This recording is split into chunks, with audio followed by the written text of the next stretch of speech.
Fala, rapaziada do meu canal, sejam bem-vindos a mais um vídeo. E hoje, rapaziada, bom, vamos lá. Deixa eu contextualizar pra vocês. Hoje eu vou responder perguntas que me fizeram no meu Instagram. Eu abri uma caixinha de perguntas no meu Instagram, né? Pra quem não me segue lá, pode me seguir. Gustavo underline Mota underline GG, que você vai encontrar aí, minha fotinha de perfil lá. Mas bom, eu fiz uma caixinha de perguntas lá e pedi pra rapaziada fazerem perguntas e tirarem dúvidas que eu ia responder em formato de vídeo para vocês. E cá estou eu, vou responder para vocês as perguntas que me fizeram. Eu selecionei as melhores perguntas que me fizeram para estar trazendo para vocês. Então bebam café, que é muito importante, tá? Se inscreve no canal, deixa seu like e vamos para cima. Vale lembrar que tem vídeo segunda, quarta e sexta-feira, vídeos de altíssima qualidade, sempre com temas aí para você estar mais inteligente ou a gente fazer uma reflexão junto, fechou? Hum. Após essa introdução, bora lá. Bom, me fizeram algumas perguntas, eu tô aqui com esse celular. Eu vou ler as perguntas e a gente vai dissertar, eu vou responder e a gente vai chegar em alguma conclusão, se é que dá para chegar em alguma conclusão, correto? Vamos lá. Aqui, achei as perguntas, rapaziada. Vamos lá. Pergunta. Pergunta número um. Por quais motivos você não gosta de Maquiavel? Já começa complicado, né? Vamos lá. Cara, Maquiavel, eu não tenho nada contra o Maquiavel em si. Sei que ele foi um filósofo grandioso. Eu já li o Príncipe, né? O Príncipe que ele escreve. É, Conheço Maquiavel, eu li ano passado, pretendo reler futuramente quando for a minha linhagem intelectual no momento, que atualmente não é. Mas Maquiavel, por si só, ele defendia coisas, falando de política, né? O Maquiavel defendia uma forma política muito autoritária, que não cabe nos mundos modernos. Além de não caber, né, a forma como foi enviesado o que Maquiavel falou, disse e fez, né? Com o maquiavelismo. Calma, deixa eu explicar. O maquiavelismo em si não foi criado pelo Maquiavel. Foi criado pelas pessoas depois de um tempo que pegaram Maquiavel, transformaram num termo para maquiavelismo e transformaram isso num estilo de filosofia. Não tá errado, não é errado nem certo, porque se a gente for pautar o que é errado, o que é certo, a gente vai ficar nisso com tudo que existe na humanidade, né? Mas vejamos, é, eu acho que um dos grandes motivos fortes para mim não gostar de Maquiavel é o seu lado político. Eu acredito que na ideia O Príncipe que ele escreve, muito dali é descrito com opiniões políticas do próprio Maquiavel, né? Aquela tem uma parte no livro, né, que ele fala que é melhor ser amado ou temido, que, enfim, a gente sabe que ele fala que é melhor ser temido do que amado por causa de possíveis traições, é mais fácil você ser traído sendo amado do que sendo temível e etc, etc, etc. E ele até fala de que qualquer coisa é bom ser os dois, amado e temido, mas como é complicado, talvez impossível de ser, então é melhor ser temido do que amado, né? Esse é o capítulo mais famoso da obra, mas a obra conta com outros capítulos também, tá? Hum. Além disso, eu acho que o maquiavelismo em si, a longo prazo, ele é falho. Acredito que ele tenha falhas sobre recarregar o sujeito, por exemplo, no mundo atual. Eu tô falando de maquiavelismo, né? Falando de Maquiavel em si, a minha situação com Maquiavel é a seguinte: eu não sou o maior fã de Maquiavel, tá? Você não vai me encontrar sendo o maior fã de Maquiavel. Puxa, o Gustavo é absurdamente interessado pelo Maquiavel, não, tá? Eu reconheço que ele fez coisas interessantes para ele, para a humanidade, querendo ou não, ele fez.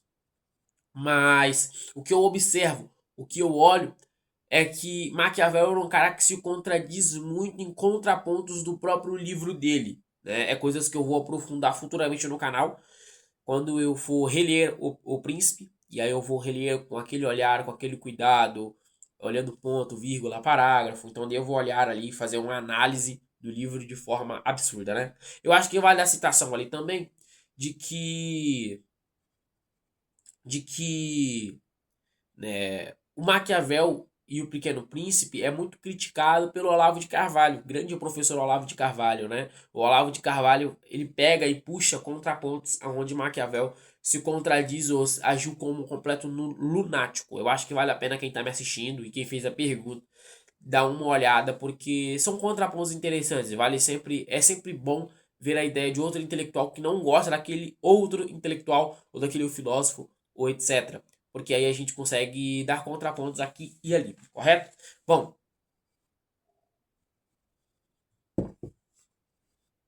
vamos à próxima pergunta. A próxima pergunta diz assim, ó. Queima da Biblioteca de Alexandria. Como você acha que isso impacta hoje? Meus amigos, é só pedrada nas perguntas. Cara, a Biblioteca de Alexandria, para quem não sabe, tá aqui de paraquedas, cara. É... Alguns retratam como lendas, tá? Outros retratam que não. Eu vou retratar que não, porque tem coisas que a gente pode pegar como pauta de que realmente existiu essa biblioteca de Alexandria e é bizarro o que acontece aqui, cara. Essa biblioteca, ela tinha cerca de mais de 1000 livros de ciência, filosofia, análises científicas. Então, essa biblioteca, ela era lotada de coisa boa, digamos assim, né? Até para os meus gostos filosóficos, gosto de filosofia, para quem tá aqui no canal sabe. Pra quem tá aqui de paraquedas também, um abraço, né? Até olhava pra Elise, porque tem raso e profundo que eu escrevi, tô transformando pra vocês em formato de vídeo. Acho que falta só mais uma aula pra acabar.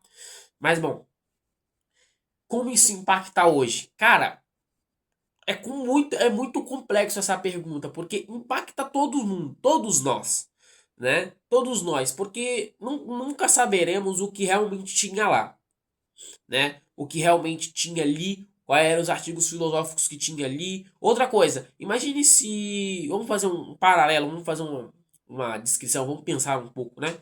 Imagine se existiu um autor muito famoso, muito inteligente, muito forte, sabendo o que estava escrevendo, o que estava fazendo, e simplesmente a gente não conhece essa pessoa porque tudo que ele tinha escrito queimou. Você tá percebendo como é profundo? Como é incrível? Então, assim, impacta para todo mundo. Eu acho que a gente nunca vai conseguir recuperar o que a gente perdeu ali. Que algumas obras se achem no meio do caminho, a gente sempre espera o melhor. Por mais que foi uma das maiores queimas que a humanidade já viu de forma intelectual. Ou seja, a humanidade lidou com algo deste tamanho, absurdo como foi, né? Se fosse pra mim falar alguma coisa ou expor alguma coisa aqui, cara, eu diria que, além de ser uma perda muito grande, a humanidade nunca vai saber o que tinha ali. E eu acho que, de certa forma, isso é bom para a sociedade, porque você nunca pode sentir falta de algo que você nunca teve, né? Quer um exemplo? Sentimos falta do celular porque a gente tem um celular, né? Então sentimos falta quando a gente não tem, é óbvio. Mas agora, fazendo outro paralelo, uma pessoa que nunca namorou na vida, ela sente falta de relacionamento do toque humano? Dificilmente, quase impossível. Porque ela nunca teve essa experiência na vida. Então você só sente falta daquilo que você nunca teve. Então, como a gente não tem lá muitas coisas, muita descrição, muito do que saber sobre a Biblioteca de Alexandria, além de que foi uma catástrofe do cacete absurda, então eu acredito que assim, a gente fica mais na especulação e não. Eu vou dizer aqui que mudaria muita coisa no cenário intelectual? Talvez. Talvez mudaria muita coisa no cenário intelectual, até porque uma obra é capaz de mudar o mundo como um todo, né? Os intelectuais guiam o mundo, como dizia o Olavo, como já disse outros filósofos, como já disse, eu acho que o Aristóteles também. As obras, os escritos, o que as pessoas falam guiam o mundo. A gente pode ver como Karl Marx. Eu, não sendo um apoiador do Karl Marx, tenho que reconhecer que sua obra influenciou estados e estados, líderes e líderes a fazer o que fizeram na União Soviética, em Cuba, em Venezuela, na URSS, na China. Então, assim, cara, talvez mudaria muita coisa no cenário intelectual. Eu acho que, pra mim, esse é o maior, é a maior incógnita. Como que seria o cenário intelectual social, esses dois juntos, hoje, se essa biblioteca estivesse bem, entendeu? Bom, vamos para a próxima pergunta, cara. Próxima pergunta. Como a invasão na França influenciou o existencialismo e, consequentemente, o absurdismo? Que pergunta maravilhosa, meus amigos. Vamos lá. Acho que aqui é profundo o quanto, né? É profundo o quanto. Quando essa pergunta se retrata de invasão, tá falando da Alemanha e da Segunda Guerra Mundial. Eu não preciso falar mais nada além disso. Também não quero ser derrubado aqui, tá? Ele tá falando da Alemanha e da Segunda Guerra Mundial. Quando a Alemanha entrou na França, invadiu a França, entrou, não, invadiu, né? Com dominação e etc, etc, da Segunda Guerra Mundial, a gente sabe como a Alemanha tava, né? Influenciou de forma muito forte o existencialismo. O absurdismo, digo por mim, de forma menor. O existencialismo foi o principal. Por quê? Amigos, vamos ter que falar de Sartre. Sartre, Jean-Paul Sartre. Esse cara, ele não escreveu o existencialismo é humanismo por acaso. Esse maluco, ele não falou que o inferno são os outros por acaso. Esse cara, ele não disse que a gente tem uma liberdade brutal por acaso. Não. Toda a filosofia existencialista, ela nasceu com base em duas coisas muito fortes, que na minha opinião foi o que mais influenciaram para o crescimento do existencialismo, tá? A religião e um pouco da Segunda Guerra Mundial. A religião, a filosofia com a religião era muito comum. A gente vinha sempre o essencialismo, que era acreditar que você tinha uma essência divina por Deus. Simples. Claro, há obras que aprofundam esse tema. Santo Agostinho eu recomendo para quem quiser olhar. É, mas o essencialismo ele surge como um completo contraponto. Ao contrário, né? O existencialismo ele vai vir nessa pegada de tipo, não, Deus não existe. O Sartre ele era ateu.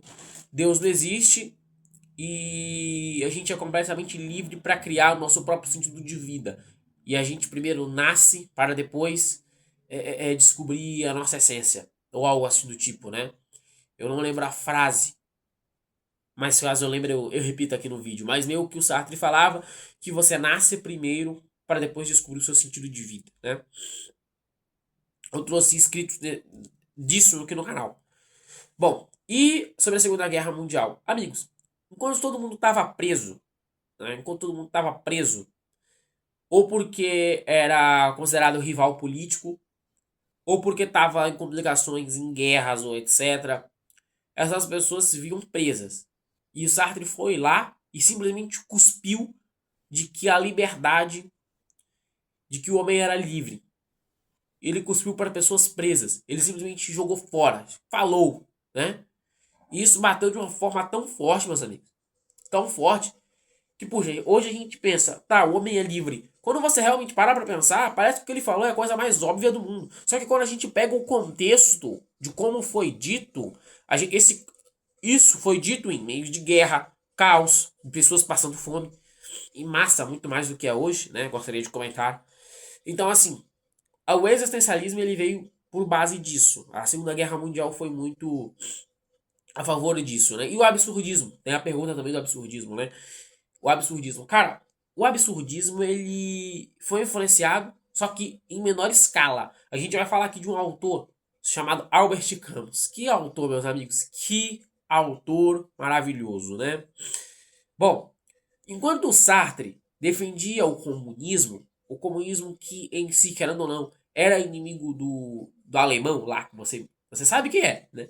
Da Alemanha, e era inimigo também dos Estados Unidos, o Albert Camus foi puxando para outra linhagem. O Albert Camus criou o mito de Sísifo, explicou sobre o mito de Sísifo, tem um livro sobre o mito de Sísifo, se você quiser ver, ou quiser comprar, quiser baixar PDF.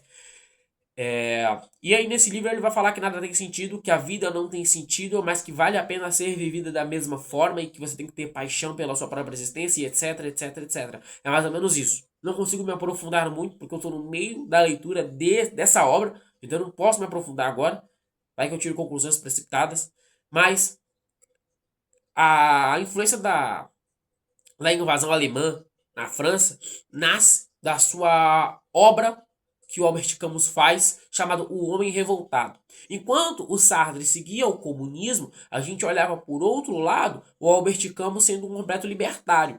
E aí ele escreve O Homem Revoltado, que já era briga com todo mundo. O Homem Revoltado que é contra ditaduras, invasões. Ele fala, o Albert Camus, que a revolta não pode ser uma revolta física, tem que ser uma revolta metafísica. Coisa que o Sartre passava pano na grande maioria das vezes, falando que que certas coisas ruins ou algo do tipo tinham que acontecer para que o povo seja liberto, algo do tipo, né? Uma liberdade coletiva. Então, enfim, aí nesse livro O Homem Revoltado, ele acaba arrumando briga com a União Soviética, ele arruma briga com Sartre, com outros intelectuais menores da época. O Camus arruma briga com todo mundo por causa dessa obra, O Homem Revoltado, tá? Bom, vamos para a próxima pergunta, meus amigos. Como foi os ensaios de raso e profundo? Que pergunta boa. Cara, os ensaios de raso e profundo sobre a minha filosofia, para você que não sabe, raso e profundo é uma filosofia que eu escrevi do zero e estou trazendo para vocês em vídeo aulas. Se você quiser assistir, vai lá na aba playlists, dá uma procurada, tá lá, raso e profundo, organizado na playlist. Você clica, você acessa e você vai assistir às aulas, tá? Muito bom. A forma como eu escrevi uns ensaios foi maravilhosa. Eu pretendo trazer um vídeo quando eu acabar de trazer o raso e profundo para vocês de como que foi escrever descrição de forma mais detalhada. Mas respondendo de forma resumida, cara, foi maravilhoso porque eu demorei para escrever e eu tive que reler e ler de novo várias vezes. Eu tenho um ensaio guardado comigo, então assim, eu tenho o que eu trago para vocês. Eu tenho o ensaio. Eu tenho guardado comigo o ensaio, muito carinho pelo que eu mesmo escrevi, pelo que eu tô trazendo para vocês aqui no canal. Muita felicidade porque vocês estão realmente dando uma atenção, vocês estão dando uma olhada no trabalho, no que eu ando fazendo, tá? Então os ensaios de escrever raso e profundo foram maravilhosos. Eu não tive nenhuma abstinência ou algo ruim para escrever, não. Bom, próxima pergunta, né? É a última pergunta, meus amigos? É a última pergunta. Cara, a última pergunta, vamos lá. Para você, o Brasil ainda pode ser uma potência? Claro. Simples. O Brasil pode ser uma potência? Claro, com certeza. Com certeza. O Brasil, a gente está localizado na América do Sul. A América do Sul, meus amigos, é absurdamente rica em recursos naturais. Árvores, água. Água é muito importante, tá? Biomas. Então a gente está aqui localizado num lugar bom, ótimo na América do Sul, né? O problema do Brasil são vários. Mas eu diria que o grande maior dos problemas é a forma de gestão como o Brasil foi gerido historicamente. Ou seja, é um problema histórico. Então se fala de governo A ou governo B. Se fala de forma como o Brasil foi levado durante a história. Eu acho que isso influenciou e a gente não conseguir ser potência. O Brasil é um país em desenvolvimento há sei lá quantos anos que esse país é um país de desenvolvimento, cara. Bem antes de eu nascer, bem antes de eu vir à existência, esse país aqui era um país em desenvolvimento. É triste, com certeza, mas tem potencial para ser um grande país? É óbvio que tem, meus amigos. É óbvio que tem. A gente tem recursos minerais, a gente tem, querendo ou não, uma boa literatura. É uma boa literatura, Clarice Lispector, Machado de Assis, tem o Felipe Azevedo, se eu não me engano. A gente tem outros sujeitos importantíssimos para nossa literatura, o que mostra que o nosso sentido intelectual é bom, sim, ou pelo menos era bom. E bom, eu acho que esse foi o vídeo de hoje. Se você gostado, respondendo perguntas de vocês. Eu gostei bastante. Quem sabe futuramente eu posso trazer uma parte 2 e aí vocês fazendo mais perguntas interessantes. Bom, espero que vocês gostarem desse vídeo. É isso. Valeu e fui.